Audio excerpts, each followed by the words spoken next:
जय हिंद दोस्तों, स्वागत है आपका और एक नए वीडियो में और एक नए टॉपिक के साथ। मैं हूं डॉक्टर देवू। मैं हूं राजेश। स्वागत करते हैं हमारे यूट्यूब चैनल में। फ्रेंड्स, आज तो चलिए दोस्तों वीडियो स्टार्ट करते हैं। आशा करेंगे पसंद आएगा और पसंद आए तो लाइक और शेयर जरूर से कर दीजिएगा। और चैनल पर पहली बार आए सब्सक्राइब नहीं किया, साथ में सब्सक्राइब भी कर दीजिएगा। चलिए स्टार्ट।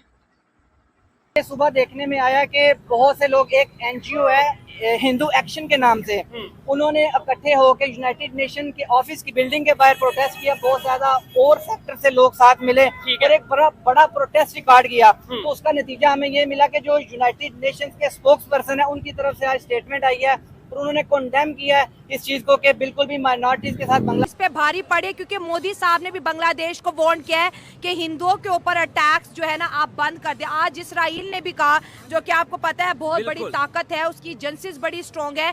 बांग्लादेश के अंदर जिस तरह से कहते हैं ना वो एक्सट्रीमिज्म जिस तरह से बढ़ रहा है, जिसको इस्लामिक टच दिया जा रहा है, तो आप उनकी ताकत देखिए और इंडिया की पावर फिर देखिए। उसके साथ इसराइल हिंदू कम्युनिटी पर इस तरह का जुल्म सितम किया जा रहा है कि पहले इसराइल ने इसके खिलाफ आवाज बुलंद की। इंडिया के प्राइम मिनिस्टर नरेंद्र मोदी ने भी इस हवाले से ट्वीट किया और अब फाइनली यूएन भी इस पर बोल उठाए। पाकिस्तान का स्टूडेंट जो है ऐसी तहरीक चला सकता है कि वाकई मुल्क के अंदर कोई मुस्बत तब्दीली आ सके और हमारे जो हुक्मरान हैं जो किसी से नहीं डरते वो अवाम से डरना शुरू हो जाएं।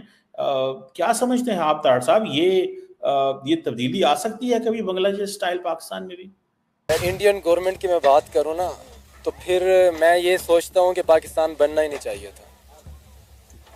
जो इस वक्त वो तरक्की कर रहे हैं ना, जो इस वक्त वर्ल्ड में उन्होंने नाम बनाया है, उनकी आप देख लें कि इस वक्त कितनी इकोनॉमी चेक कर लें, उनकी 5वीं बड़ी इकोनॉमी बन चुके हैं। और वो अपने लोगों के साथ, मोदी हम बुरा ज़रूर कहते हैं लेकिन वो अपने लोगों के साथ बहुत अच्छा है। यूके की गवर्नमेंट भी तंग आ गई हमसे। उसकी वजह यही है कि जो गैर ममालिक लोग हैं ना, यूरोप है जो भी हैं, वो मुसलमानों से इतना यानी कि गिन खाते हैं कि इनके किरदार की वजह से।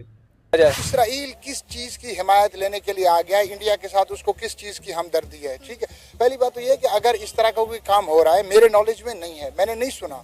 अगर कोई मीडिया रिपोर्ट्स इस तरह की चीजें आ रही हैं, कोई सोशल मीडिया के ऊपर आ रही हैं, इवन के मेन स्ट्रीम मीडिया रिपोर्ट नहीं कर रहा, तो ये बहुत ही गलत हो रहा है। उसके बारे में, बांग्लादेश के बारे में क्या डिस्कस करें? हम अपने डूबे पड़े हैं, हम खुद डूबे पड़े हैं। रियलिटी माने ना, हम हमारे पास पता नहीं लोग क्यों इतना टाइम वेस्ट कर रहे हैं अपना इन बातों में सोचने में, दूसरे मुल्कों में। हमारे अपने मुल्क का हाल क्या है कि चीमा साहब चोपड़ा की जो मां ने वहां से स्टेटमेंट दी है और अरशद नदीम की तरफ से जो मां की तरफ से स्टेटमेंट आई है, ये एक लिविंग प्रूफ है, ये जिंदा प्रूफ है कि पीपल टू पीपल एक दूसरे के लिए कितना प्यार है।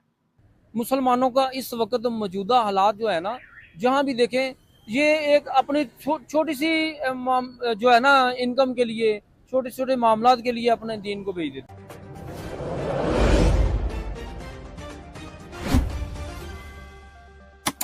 वो कह रहे हैं कि भाई मुसलमान जो है वो इस कंट्री से, इस मुल्क से, यूके के अंदर से चले जाओ।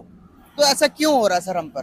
क्यों दुनिया हमसे कह रही है कि भाई मुसलमान जो भी हैं ये निकल जाए यहाँ से, हमारे मुल्कों से, नॉन मुस्लिम सारे क्यों ये कह रहे हैं? सर, सबसे पहले तो हमें अपने मुल्क छोड़ने की ज़रूरत क्यों पेश आई? लाकानूनियत, बेरोज़गारी और लिटरेसी रेट कम होने की वजह से जो लोग पढ़ के ऊपर आना चाहते हैं, उनका हक खाने के लिए पैसे दे के, रिश्वत दे के लोग जॉब्स पे लग जाते हैं। बहुत बड़ी प्रॉब्लम है। इसके बाद लोगों के लिए, पढ़े लिखे लोगों के लिए कोई फ्यूचर नहीं रहता, तो वो डंकी के रास्ते, कुछ अफोर्डेबल होते हैं तो वो पैसे दे के मुल्क से बाहर चले जाते हैं। लास्ट टाइम भी पिछले साल 18 लाख पाकिस्तानी मुल्क बदर हो गया। इससे इंडस्ट्री बंद हो गई है। बिजली इतनी महंगी कर दी है कि 3 साल पहले 16 रुपये का यूनिट अब 67 रुपीज़ का यूनिट है।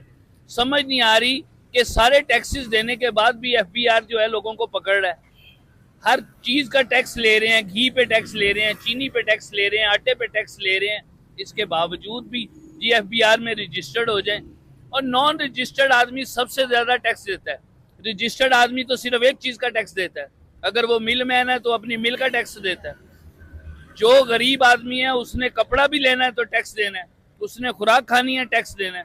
अपने मुल्क में बंदे का रहना जीरन हो जाएगा तो वो बाहर ही जाएगा। और बाहर वाले हमें कबूल इसलिए नहीं कर रहे क्योंकि हमारा अपना मुल्क गुर्बत की इस लकीर से भी नीचे जा चुका है कि हमारा सर्वाइवल बहुत मुश्किल हो गया। सर वो यूके की गवर्नमेंट ये कह रही है कि यहाँ से मुसलमानों को चौराहे पर खड़े होकर अल्लाह अकबर का नारा लगाना भी पाबंदी लगा दी है। वो कह रहे हैं कि मुसलमान जो हैं वो अपने अपने मुल्कों में वापस चले जाए, यहाँ पर हम आपको अफोर्ड नहीं कर सकते। वो बड़े तंग आ गए हमसे, क्या बात है? सर ईसाइयत एक मजहब है जी, मुसलमानों के अंदर फिरका वारियत इतनी ज्यादा बढ़ गई है कि कोई भी हमें कबूल इसलिए नहीं कर रहा कि हमारा हर फिरके का मुल्ला अलहदा है, दीन अलहदा। सब देखा जाए तो पूरे मुल्क का नाम अगर मुनालिस्तान रख दिया जाए तो फिर भी बुरा नहीं है। सारा कंट्री ही मुनाल बन चुका है। मुनाल रेस्टोरेंट का भाई जो है वो सेक्रेटरी एस्टेब्लिशमेंट है। मैं हमेशा आपको शुरू से चीमा साहब आपको यह जरूर एडमिट करना होगा कि मैं शुरू से ही कहता हूं इस साले पढ़ू दे दी गेंद साला एक डिपार्टमेंट चलाता है, बेनोई एक डिपार्टमेंट चलाता है। देखें सका भाई मुनाल का मालिक है और मुनाल पाकिस्तान में बड़े एक मुनाल नहीं है, कई मुनाल है और भाई सेक्रेटरी है। अब जाहिर है कि उस प्रोटेक्शन तो सारी उसकी भाई की है, ब्यूरोक्रेसी की है। तो चीमा साहब ये दर हकीकत ये करप्शन जो है आपके बोन मैरो में घुस चुकी है, ये अब नहीं निकलती। ये तो अब आपको कीमोथेरेपी की जरूरत है और वो कोई बहुत बड़ा एक्सपर्ट हो तो वही आपको कीमोथेरेपी करा सकता है, वरना आप ऐसे ठीक नहीं होने वाले। अब मैं बल्कि आगे चल के आपको बताऊंगा वो तालिब इल्म हमारे किस तरह करते हैं और बंगाली क्या कर रहे हैं। उससे अगली बात एक जो बड़ी इंटरेस्टिंग बात आज मुझे पता चली चीमा साहब, आपकी खैबर पख्तूनख्वा इस्लामी जमहूरिया पाकिस्तान है जिसकी हम बात कर रहे हैं। मैं थाईलैंड की बात नहीं कर रहा हूं, मैं डेनमार्क की बात नहीं कर रहा हूं। केपे के खैबर पख्तूनख्वा है, उसकी असेंबली के अंदर एक वजीर, इकबाल वजीर उनका नाम है, एमपी है, वो ड्रंक होके आ गए। उन्होंने ड्रंक होके तकरीर की वहां पे। और ये वो सूबा है खैबर पख्तूनख्वा जो मजहबी जुनूनियत की एंड पर पहुंचा है, जहां तालिबान के ओपन ऑफिस आज भी खुले हैं वहां पे। अच्छे तालिबान जो अकॉर्डिंग टू मुर्शिद पाक ने जो सेटल किए थे ना, वो कहते थे अच्छे तालिबान हैं, उनके ऑफिसेज मौजूद हैं वहां पे। और उस सूबे का एक एमपीए एक असेंबली के अंदर सब लोगों में खड़े होकर, मैंने चीमा साहब मैंने ऐसे बात नहीं करनी थी, मैंने उसकी प्रोसीडिंग देखी सारी खुद। स्पीकर साहब खुद बोल रहे थे कि ये ड्रंक है बंदा, और मैंने फिर उसकी तकरीर सुनी है, उससे बोला नहीं जा रहा था। ये आपके हालात है आपके इस्लामी जमहूरिया पाकिस्तान के, जिसका मंशूर मेरा मुर्शिद पाक कहता है ये सियासत नहीं जिहाद है, जिहाद करना ड्रंक हो गए।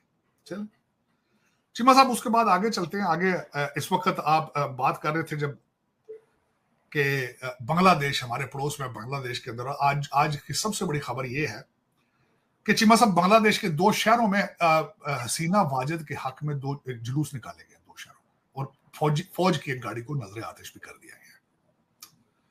दूसरा, यहां जहां मैं बैठा हूं, यहां से 100 मील के फासले पे हसीना वाजिद मैडम का लड़का वर्जीनिया में वकील है, उसने मिली जुली सी स्टेटमेंट दी। पहले एक दिन उसने स्टेटमेंट दी कि उसने कहा we don't have nothing to do with Bangladesh के साथ हमारा लेना देना नहीं। लेकिन दूसरे दिन उसने कहा कि हाँ, मेरी माँ वर्कर्स को तो नहीं इस तरह छोड़ के जा सकती। थैंक यू दोस्तों वीडियो को यहाँ तक देखने के लिए। बाकी दोस्तों आपकी क्या राय है इस वीडियो के माध्यम से आप कमेंट में लिखकर जरूर बता दीजिए। फिलहाल आपसे विदाई ले रहे, मिलेंगे और एक नई वीडियो में दोस्तों आपके साथ। टिल देन जय हिंद, जय भारत।